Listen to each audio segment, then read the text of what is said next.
Arkadaşlar bugün Driver Ahead oynuyoruz. Daha çok istiyorsanız aşağıdan videoyu beğenip bunu sağlayabilirsiniz.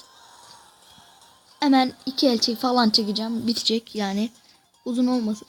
Sizin de canınız istemiyorum da hışkırık tuttu.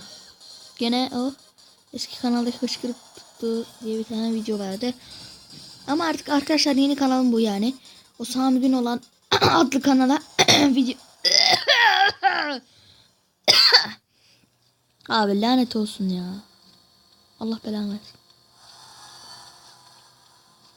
Neyse de şu an çok fena öksürdüm de. Abim lan. Aa, yeter valla. Evet öldüm. Buyur bir de buradan yak.